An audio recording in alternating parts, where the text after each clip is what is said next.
ಮೈಸೂರಿನಲ್ಲಿ ಅರಮನೆ ದ್ವಾರದ ಮುಂಭಾಗದಲ್ಲಿ ಒಬ್ಬ ವ್ಯಕ್ತಿ ಬಲೂನ್ಗಳನ್ನು ಮಾರ್ತಾ ಇದ್ದಂಥವನು ಅವನು ಹೀಲಿಯಂನ ಇದ್ದಂಥ ಒಂದು ಸಿಲಿಂಡರ್ನ ಇಟ್ಕೊಂಡಿದ್ದ ಅಂತ ಹೇಳಿ ಆ ಹೀಲಿಯಂನಿಂದ ಬಲೂನ್ಗಳಿಗೆಲ್ಲ ಫಿಲಪ್ ಮಾಡಿ ಮಾರಾಟ ಮಾಡ್ತಾ ಇದ್ದ ಸಂದರ್ಭದಲ್ಲಿ ಆ ಸಿಲಿಂಡರು ಬರ್ಸ್ಟ್ ಆಗಿ ಅವನು ತೀರ್ಕೊಂಡಿದ್ದಾನೆ.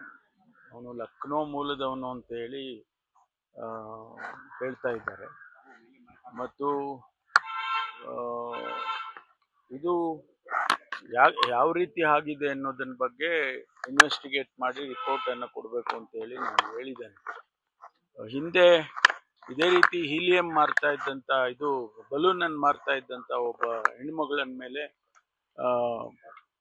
ಅತ್ಯಾಚಾರ ಆಗಿತ್ತು ಅಂತಕ್ಕಂಥದ್ದು ಕೂಡ ನಮಗೆ ಜ್ಞಾಪಕಕ್ಕೆ ಬರುತ್ತೆ. ಹಾಗಾಗಿ ಆ ಭಾಗದಲ್ಲಿ ಈ ರೀತಿ ಮಾರಾಟ ಮಾಡ್ತಕ್ಕಂಥವ್ರು, ಸಣ್ಣ ಪುಟ್ಟ ವಸ್ತುಗಳನ್ನು ಮಾರಾಟ ಮಾಡೋರಿಗೆ ಯಾವುದೇ ರೆಗ್ಯುಲೇಷನ್ನು ಕೂಡ ಇಲ್ಲದೇ ಇರೋ ರೀತಿಯಲ್ಲಿ ಕಾಣಿಸ್ತಾ ಇದೆ. ಅದಕ್ಕೆ ನಾನು ನಮ್ಮ ಇಲಾಖೆಯವರಿಗೆ ಸೂಚನೆ ಕೊಟ್ಟಿದ್ದೇನೆ. ಈ ರೀತಿ ಅಲ್ಲಿ ಏನು ಟೂರಿಸ್ಟ್ಗಳು ಬರ್ತಾರೆ ಅಂತ ಸಂದರ್ಭದಲ್ಲಿ ಹೇಗೆ ರೆಗ್ಯುಲೇಟ್ ಮಾಡಬೇಕು ಅನ್ನೋದ್ರ ಬಗ್ಗೆ ಇನ್ನೂ ಹೆಚ್ಚಿನ ರೀತಿಯಲ್ಲಿ ಕ್ರಮ ತಗೋಬೇಕು. ಟೂರಿಸಂ ಡಿಪಾರ್ಟ್ಮೆಂಟ್ನವ್ರನ್ನೂ ಕೂಡ ಜೊತೆಯಲ್ಲಿ ಕರ್ಕೊಂಡು ಏನಾದರೂ ಒಂದು ರೀತಿ, ಯಾಕೆಂದರೆ ಈಗ ನೋಡಿ ಅಲ್ಲಿ ಜಮ್ಮು ಕಾಶ್ಮೀರದಲ್ಲಿ ಏನಾಯಿತು, ಆ ರೀತಿ ಇವೆಲ್ಲವನ್ನು ಕೂಡ ನಾವು ಸೂಕ್ಷ್ಮ ದೃಷ್ಟಿಯಿಂದ ನೋಡಬೇಕು ಅಂತೇಳಿ ನೆನ್ನೆ ದಿವಸ ಸೂಚನೆಯನ್ನು ಕೊಟ್ಟಿದ್ದೇನೆ. ನಾನು ಮೈಸೂರಿಗೆ ಹೋದಾಗ ಇದ್ರ ಬಗ್ಗೆ ಒಂದು ರಿವ್ಯೂ ಮಾಡಿ ಏನು ಕ್ರಮ ತಗೋಬೇಕು ಅನ್ನೋದ್ರ ಬಗ್ಗೆ ತಿಳಿಸ್ತೇನೆ. ಅದನ್ನೇ ನಾನು ಅವ್ರಿಗೆ ವೆರಿಫೈ ಮಾಡಿ ಅಂತ ಹೇಳಿದ್ದೀನಿ. ಯಾಕೆಂದ್ರೆ ಅವನಿಗೆ ಸಿಲಿಂಡರ್ ಎಲ್ಲಿ ಸಿಕ್ತು, ಹೀಲಿಯಂ ಕಂಟೆಂಟ್ ಸಿಲಿಂಡರ್ ಹೇಗೆ ಸಿಕ್ತು, ಅವನು ಯಾರು ಕೊಂಡ್ಕೊಂಡು ಎಲ್ಲಿ ಕೊಂಡ್ಕೊಂಡು ಬಂದ, ಹೇಗೆ ಕೊಟ್ಟರು, ಅದನ್ನೆಲ್ಲ ಇವಾಗ ತನಿಖೆ ಮಾಡಿ ನನಗೆ ವರದಿಯನ್ನು ಕೊಡ್ತಾರೆ. ಉನ್ನತ ಮಟ್ಟದ ತನಿಖೆಗೆ ಇಲ್ಲ, ಅವರ ಇದರಲ್ಲಿ ಗೊತ್ತಾಗ್ತದಲ್ಲ, ಅಲ್ಲಿ ಕಮಿಷನರು, IG ಅವರೆಲ್ಲ ಇದ್ದಾರೆ, ತನಿಖೆ ಮಾಡಿ ವರದಿಯನ್ನು ಕೊಡೋದಕ್ಕೆ ತಿಳಿಸಿದ್ದಾರೆ. ನಿನ್ನೆ ಬಸ್ ಆಕ್ಸಿಡೆಂಟ್ ಸರ್, ಅದೀಗ DNA ಹೋಗಿದೆ ಸರ್, ಅದೆಲ್ಲ ಎಷ್ಟು ದಿನ ಆಗ್ಬೋದು ಸರ್? ಹೆಂಗೆ ಇಲ್ಲ, ಬಹಳ ದುರದೃಷ್ಟಕರ. ನೋಡಿ, ಅವನು ರಸ್ತೆ ಇನ್ನೊಂದು ರಸ್ತೆಯಲ್ಲಿ ಹೋಗ್ತಾ ಇದ್ದವನು ಮೀಡಿಯನ್ ಅನ್ನ ಜಂಪ್ ಮಾಡಿ ಈ ಕಡೆ ಬರ್ತಾನೆ ಅಂದ್ರೆ ಏನ್ ಹೇಳ್ಬೇಕು ಇದಕ್ಕೆ ಅಂತ ಗೊತ್ತಾಗೋದಿಲ್ಲ. ಅವನು ಆ ಡ್ರೈವರು ಈಗ ಅವನು ಸತ್ತೋಗಿದ್ದಾನೆ.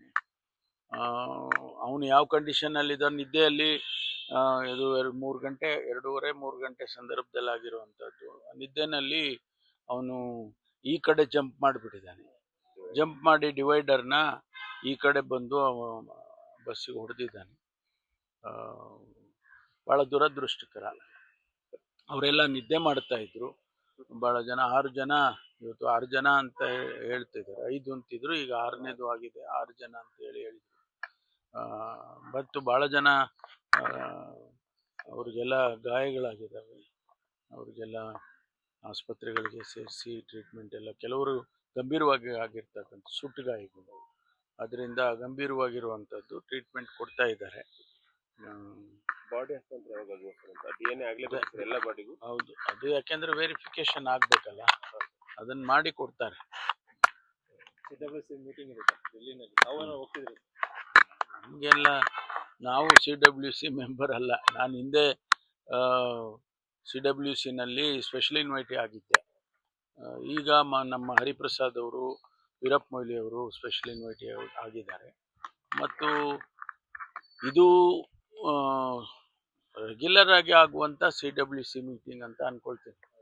ಯಾಕೆಂದರೆ 21 ಜನ ಶಾಶ್ವತವಾಗಿರುವಂಥ ಮೆಂಬರ್ಸ್ ಇರ್ತಾರೆ.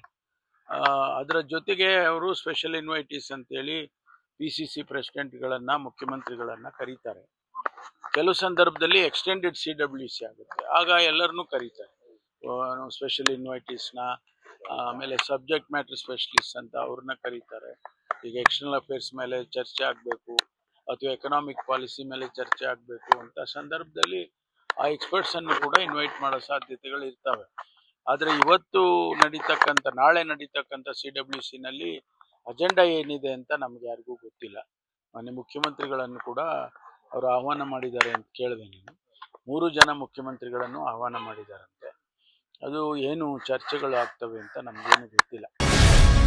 ಗ್ಯಾರಂಟಿ ನ್ಯೂಸ್, ಸುದ್ದಿ ಖಚಿತ, ನ್ಯಾಯ ನಿಶ್ಚಿತ.